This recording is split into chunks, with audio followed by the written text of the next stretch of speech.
All right, we're still on Handout 9. We're now on part 4 of the videos, and I am on the second page, and I am beginning at the middle of the page with the term recording. As I stated in the last section, in order for land transactions to be finalized in both Rhode Island and Massachusetts, and in all jurisdictions that I know of in the United States, the deed and other documents must be recorded in the public records. This is something that goes back to the original founding of the colonies. As I had said before, when the Puritans arrived in Boston, they had a charter from the king giving them the right to the land, and that became the first deed from which all other deeds in the Commonwealth of Massachusetts and large parts of New England, in fact, are derived from. The public records in Massachusetts are generally very well kept. They have a system where each county does it. There are professional people hired to man these situations, and all they do is keep the records. About 120 years ago, the county clerks got together and they standardized the process. So basically, if you know how to examine the records in Massachusetts and know what codes they use and how they classify documents, you can do that in any county in the Commonwealth, and it's basically the same. All counties in the Commonwealth are now online. Most of them go back to very early times, further than you would ever have to go doing a modern title exam, so that much of the research can now be done online, and they have set up systems where you can easily purchase copies and download them to your computer.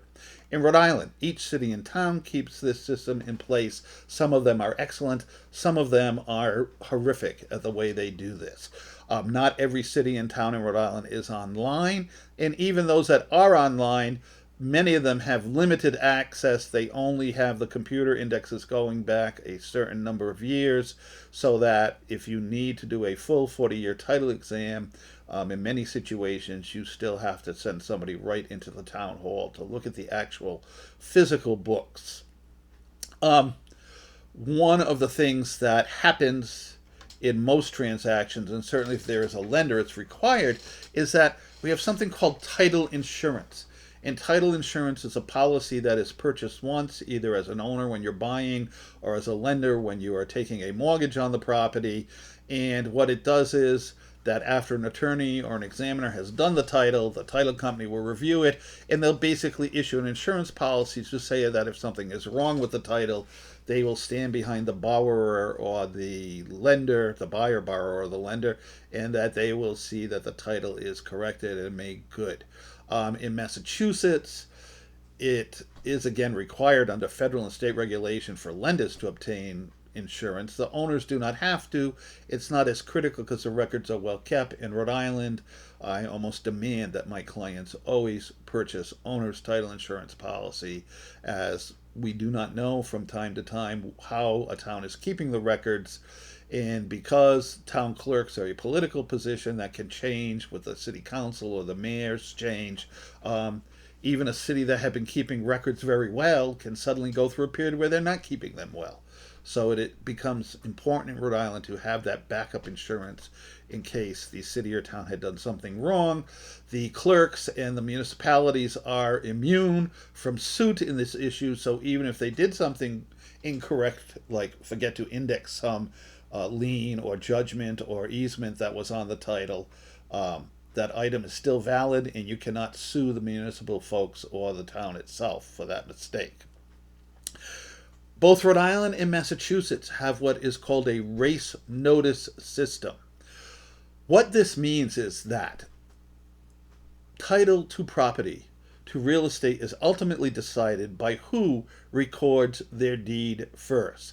So if you're in a situation with a seller who's intent on committing fraud, and the seller gives a deed to Mary on Monday, and then gives a deed to Harry on Tuesday, having taken money from both of them, there are now two deeds floating around, both of which purport to be the real deed.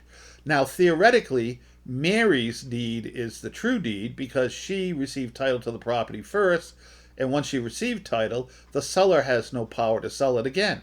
However, the seller created a fraudulent deed to Harry, gave it to him.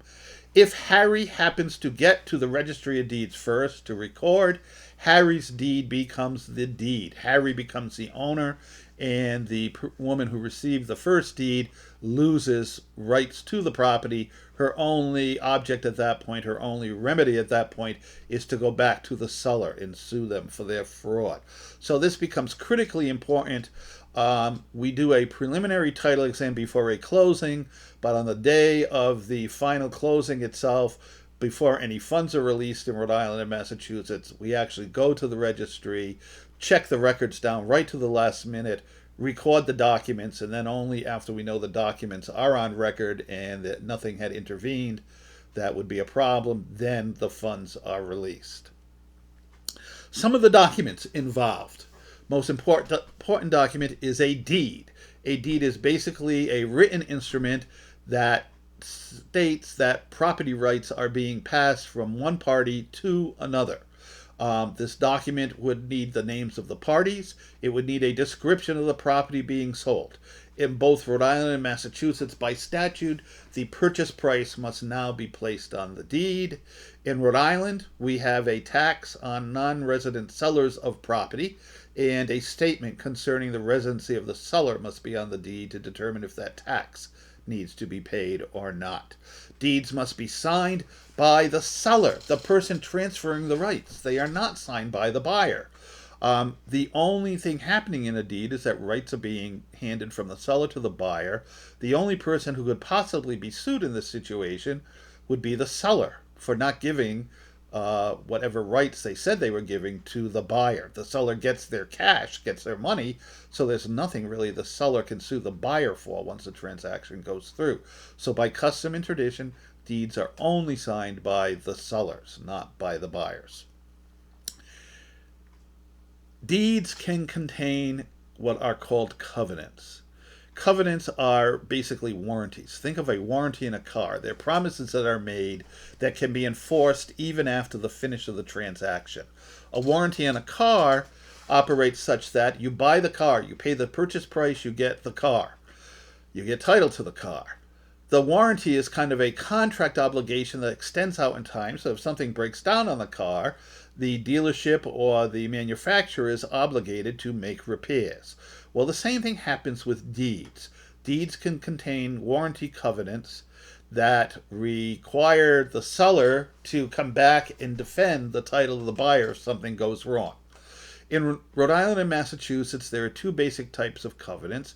There are warranty covenants, in which the seller is saying they will defend title against all the 7 billion other people on the planet. They have good title and they are conveying that to the buyer. And if anybody should show up saying, oh no, you don't have good title based on something that was done before you bought the property, the seller is obligated to defend that title. And it is called warranty deed because in the old language they basically said they would warrant and defend the deed and the rights contained therein.